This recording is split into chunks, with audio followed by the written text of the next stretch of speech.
I understand the frustration involved in being awake to the evil reality that surrounds us, only too well. Frustration from knowing the truth, having seen all the evidence, the sadness, the disappointment, the anger and the feeling of being too insignificant to be able to do anything about it. For those of us who have chosen to walk down the cruel path of reality, over living in the mass media-induced bubble of illusion, created for us by our criminal overlords, the mental anguish can really be a tough one to deal with, especially considering the reactions we usually receive upon trying to advise and inform those that we care about of the evil nightmare that's lurking right outside of their bubble. It's like they don't want to know. Right. Well, what I've come to realize is that the awakening is something that must be self-induced. It's not that they don't want to know. It's that they just don't want to find out from you. When discovering the fact that our entire society is plagued with political corruption, and everything we have believed in is really a great big lie, most people it seems prefer to wander this path alone. At least until the whole acceptance part is dealt with, then it's the more the merrier. But until someone chooses to burst that bubble for themselves, nothing that you tell them will ever penetrate it. So, what I have found to be the best tactic when it comes to awakening others, is to just shut up and keep it to myself. That's when the strangest thing happens. People start to get curious and they begin to ask questions. And this is a whole different kettle of fish. When they are asking, they are usually prepared to listen to your reply. And this is when you can sneak a couple of facts into their bubble, to get the ball rolling. But then, just leave it there and let them do the rest on their own. They'll come back once they've dealt with the acceptance.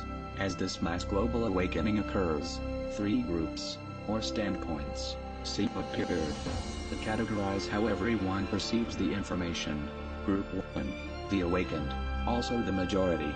These are the folks who take in the information for what it is, and after researching the subjects, and carefully examining all of the evidence, they come to the conclusion that indeed we are the victims of a massive, severe, manipulative and downright evil conspiracy, perpetrated over generations, by a handful of elite whom we often refer to as the ruling class. These extremely wealthy families have been completely responsible for instigating and executing almost every major war, tragedy, attack, assassination, political overthrow, economic crisis and global strategic event throughout our entire history. These people control our financial systems, our governments, our foreign policy, our entire mainstream media, and therefore our world, from behind the scenes, through organizations like the Trilateral Commission, the CFR, and groups or secret societies like the Bilderberg Group, Skull and Bones, the Freemasons, and the Illuminati, just to name a few. With this understood, Group 1 are totally aware and awake to the criminal elements who are pulling the strings of the political puppets we call our governments, and can generally see things for what they really are. Group 2, the deniers. This group represents the sheeple of our world, those that are either too stupid, or too emotionally weak, to accept the harsh and brutal reality of the societies we live in. Therefore they turn a blind eye to the obvious corruption, and refuse to acknowledge, or even look at the massive amounts of irrefutable evidence, because it wasn't shown to them on the 6 o'clock news. Most of the people in this group are deep down somewhat aware of the truth, but they deny it exists, because it would ultimately cause reason for them to have to completely reevaluate their way of thinking, and their basic understanding of reality in general. Group 3, the guilty. These people are the criminals, the shills and the liars. They are also the direct enemies of all decent humanity. These immoral pieces of shit know the truth, aid the perpetrators, and spread lies and disinformation everywhere they can. They have no standard of morals, no substance or integrity, and are guilty of treason, among many other crimes.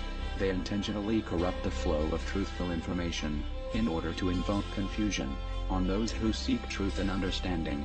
They are a cancer on humanity, and ultimately deserve to be hung by their necks, until they are dead. I do believe we are steadily approaching a point where the awakened people will actually outnumber the ignorant, and we all need to push for this to happen, because when the aware become the majority, is when mob rule will work to our advantage, and we will finally be able to take action, and rip the head off the snake, once and for all. But as long as we are a minority, anyone who attempts to take any kind of action will be quickly suppressed by the majority. So, the most effective strategy we have right now is to slip a fact or two into as many people's bubbles as we can, and then let human nature take it from there. Before too long, being an ignorant sheeple will become uncool, and then we're home free.